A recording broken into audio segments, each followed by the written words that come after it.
this was shared by both Tim and David. Both Tim and David shared this because Extinction Rebellion, the protesters for climate action, Extinction Rebellion, has hit New York City. Thank you for sharing this, David and Tim. Let's see what's going on here. Extinction Rebellion stages a die-in at iconic Wall Street bull statue. The poor bull. Look, they covered the bull with a bunch of fake blood.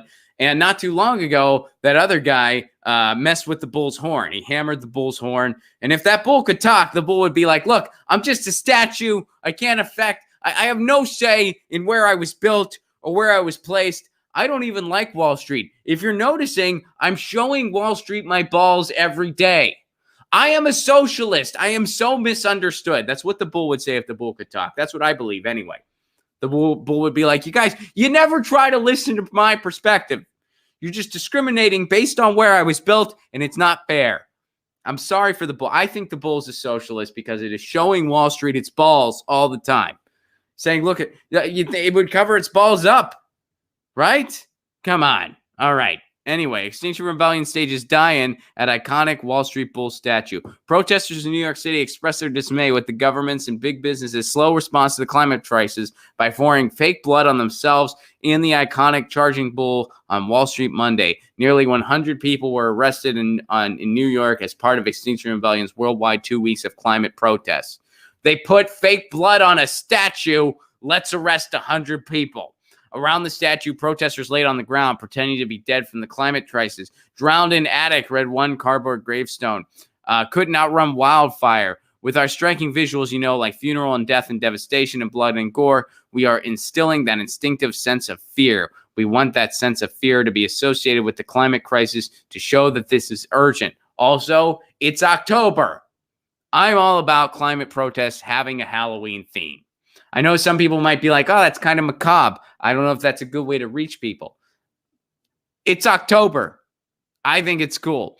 Protests in 60 cities around the world started at 10 a.m. local time per the Extinction Rebellion's website. This is when the protests started in Lower Manhattan. At 10:30, 3 people poured fake blood on the charging statue as one protester stood atop the 11-foot statue and waved a neon green Extinction Rebellion flag. One of the people who poured fake blood on the statue was a 24-year-old student from Columbia University who was arrested. The British-based activist group was founded last year, but has found a groundswell of support in London, across Europe, and in Australia, where protesters have brought traffic to a halt, temporarily shut down businesses as usual to draw attention to the climate crisis. However, the group has not found similar traction in the U.S. and has failed to garner the street muscle it has flexed in the U.K., according to the New York Times. That's because protesting is a lot harder in the United States for a number of reasons. One, because of our work culture. A lot of people just can't do it, because they're working 2 and 3 jobs to survive and they're one paycheck away from going under. 2, because of police brutality. Very severe here. I know it happens everywhere in the world. I know that it happened in France too. I know it happens everywhere. But man, we got a special level of amplification. Special is a weird word to use there, but you get the idea I'm trying to get across. We got a lot of police brutality in this country. So there's a number of reasons protesting is a bit harder in the U.S., but Extinction Rebellion is addressing this the way it should be addressed. It's a worldwide crisis. We all need to act, and we're behind schedule. We need to catch up. So good for Extinction Rebellion. I like the Halloween theme as well. Good going there. We'll keep an eye on those protests. And that's what we got to do. We got to protest. We got to strike. That's what we got to do. We're not going to see real change in this country if we rely on electoral politics alone. It's a piece of the puzzle, but it's not the entire puzzle. We need a big movement. Any elected official is only as good as the movement behind them. Right, Lucy? Lucy's on board.